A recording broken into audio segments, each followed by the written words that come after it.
She was married to a married man for 8 years and didn't even know. Then this happened. Looking back now, she wished she had asked more questions. Before I continue with the story, let me know where you are watching from, and please subscribe and share this story on your WhatsApp status. It began on a quiet, sunny afternoon in Enugu. Chidinma stood in front of her mother's small shop, helping to rearrange stacks of fabric when a sleek black SUV pulled up across the road.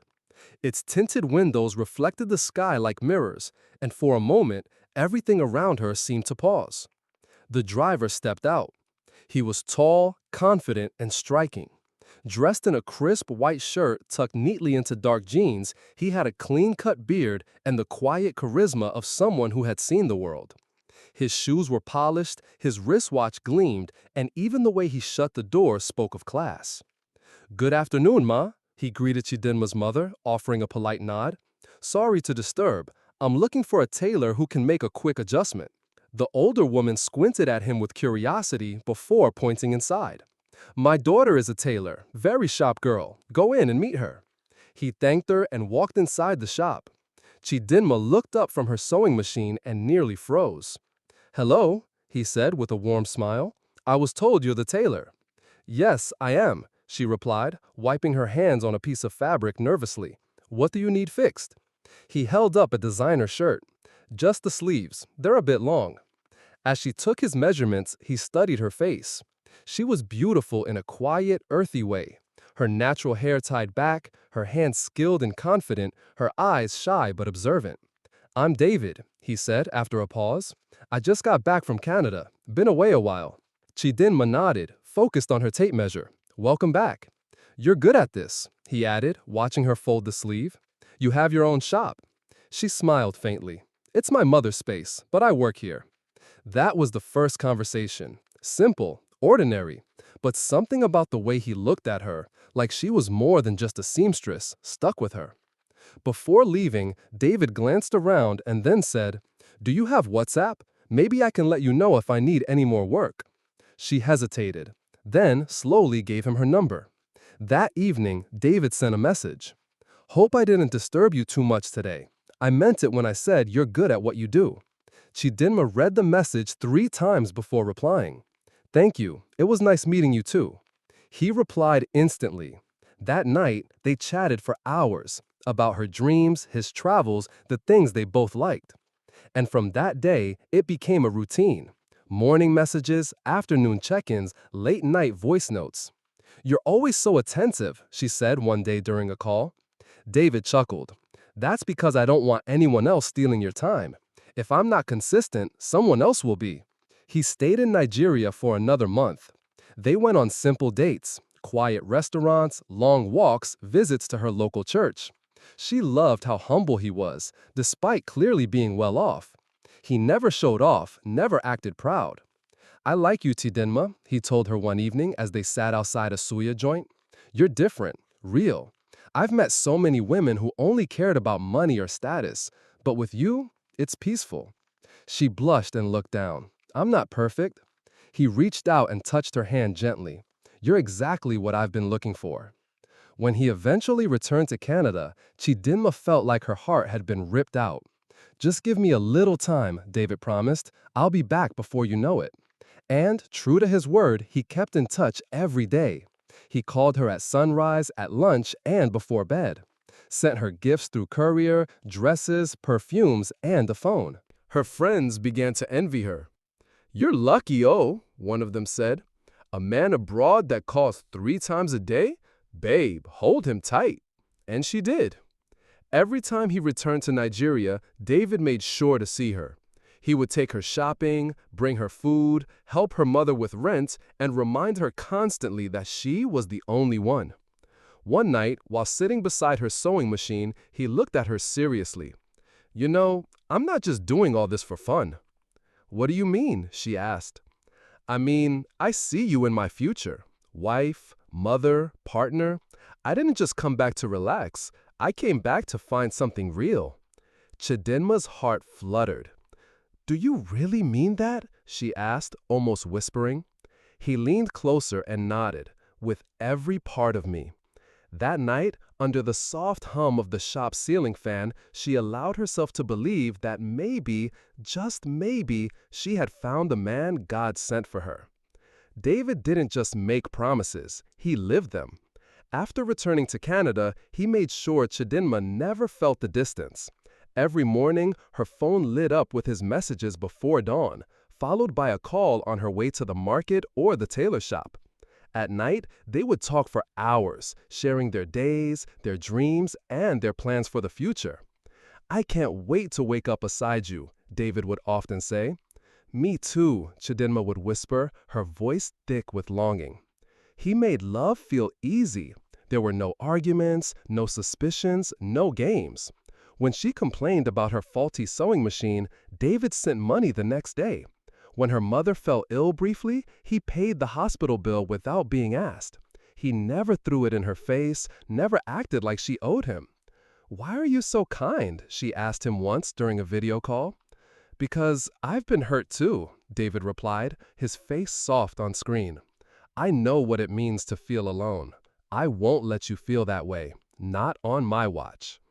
The months rolled by, and Chidinma grew accustomed to the rhythm of their long-distance love.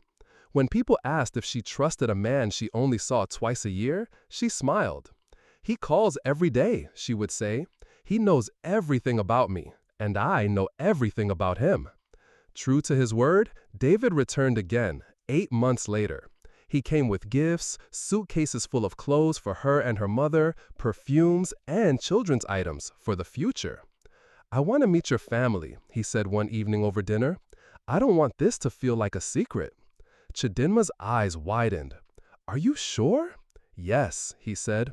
"You're the woman I want to build with. They deserve to know my intentions." The following Sunday, David wore a simple kaftan and went with Chidinma to her family's compound. Her father, a retired civil servant, eyed him cautiously at first. "You say you live in Canada. What do you do there?" he asked. "I work in logistics," David answered confidently. "Mostly imports and export. I've been there for about 10 years. "And you've never been married?" her father pressed. David smiled and shook his head. "Never. I've had relationships, but none serious. Until your daughter." The family meeting ended well. David left behind 2 fat envelopes as tradition demanded, and even Chidinma's skeptical uncle was impressed.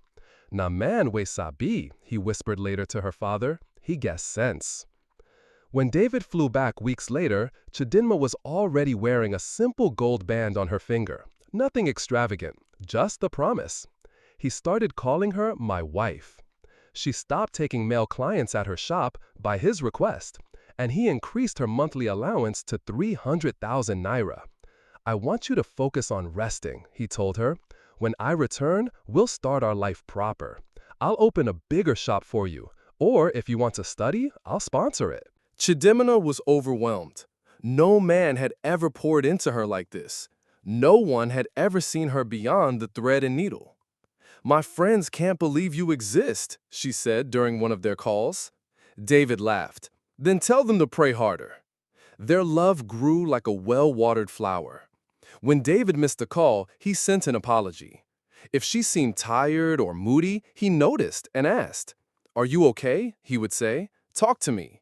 They played games over the phone, sent voice notes full of laughter, and even argued playfully about baby names. "I want our first to be a girl," he said one night. "No," Chidimma giggled, curled up in bed. "Let's start with a boy so he can be protective." "Okay then," he agreed. "Boy first, but no matter what, I'll love them endlessly." She believed him. Every word. He made her feel chosen, special, like he had seen every flaw and loved her harder because of it. And when he told her that she was all he had, that he trusted her with his life, she cried softly into her pillow. David wasn't just a man. To Chidimma, he was a dream made real. He was everything she had prayed for. Or so she thought. After 2 years of a smooth, loving courtship, Chidimma's life began to change. It started with 2 pink lines on a pregnancy test. She sat alone in her small bedroom, her hands trembling as she stared at the result. At first, her mind raced with panic, but then Just as quickly, it settled. She picked up her phone and dialed the only man she trusted. "David," she said quietly when he picked up, I'm pregnant." There was a pause. She held her breath. Then came his voice, calm and certain. "That's beautiful, Chidimana. It's a blessing." "You're not angry?" she asked, tears brimming. "Angry?" he chuckled. "Why would I be angry? You've just given me the best news of my life." David promised to return to Nigeria immediately. And true to his word, 2 weeks later, he flew in and went straight to see her parents. The visit was small but meaningful. He brought cartons of provisions, an envelope for her father, and even offered to handle part of her younger brother's school fees. "I know we haven't done the big traditional ceremony," David explained that afternoon as they sat in the family sitting room, "but I want your family to know I take full responsibility. Chidimana is my wife, in every sense. I love her, I'll take care of her." Her father nodded slowly, pleased by his confidence. "That's all we ask, that you don't bring shame to our daughter. Take care of her and the child." "I promise," David said, looking directly into the man's eyes. From that day on, the family referred to him as her husband. Though there had been no church wedding, no registry, no wine carrying, David behaved like a married man, and Chidimana accepted it all with her whole heart. A month after his visit, David transferred $300,000 into her account. "What's this for?" she asked over the phone. "For you, upkeep. I don't want you stressing yourself, especially now that you're carrying my child." She protested at first, "But I still want to work." "Please," he cut in gently, "don't worry about income. I want you to focus on resting, preparing for our baby. I'll handle everything." It was hard to argue with that kind of care. Chidimana reduced her clients and began spending most of her days at home.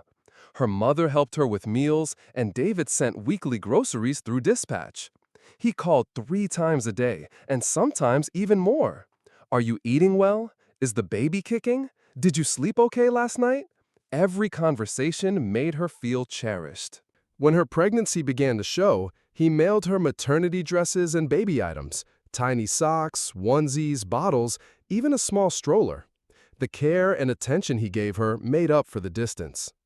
By the time the baby arrived, a healthy baby girl they named Miracle, David arranged for a private room in the hospital and paid all the bills from abroad.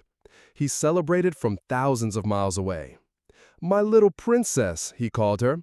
"Tell Miracle Daddy loves her." 3 months later, he returned to Nigeria to see his daughter. He held the baby like he'd been waiting his whole life for her. He didn't want to put her down. "You gave me something I didn't even know I needed," he told Chidinma that night as they watched Miracle sleep. "Thank you." He stayed for 6 weeks that visit, and by the end of it, he had found them a bigger apartment, more comfortable, in a nicer part of town. "I want my wife and daughter living like queens," he said. From then on, David's visits became a twice-a-year tradition, and each time he came bearing gifts and affection. More money, more promises, more plans. "You don't need to work," he insisted again when she mentioned returning to sewing. "Take this time to raise our daughter. When the time is right, we'll plan everything together." With his support, Chidinma had no reason to question anything. She had shelter, security, and a man who never forgot to check on her, morning, noon, and night. She felt honored, even envied. And when she got pregnant again, he celebrated just as hard. 2 years after Miracle, she gave birth to a baby boy, and a year after that, another boy followed. 3 children, a beautiful home, monthly support, endless video calls, a man who called her his wife in every conversation. To Chidinma, it was everything marriage was supposed to be. Or so it seemed, unaware of what was coming next. Dear viewers, stay tuned for part 2. Don't forget to subscribe, like, and share this story.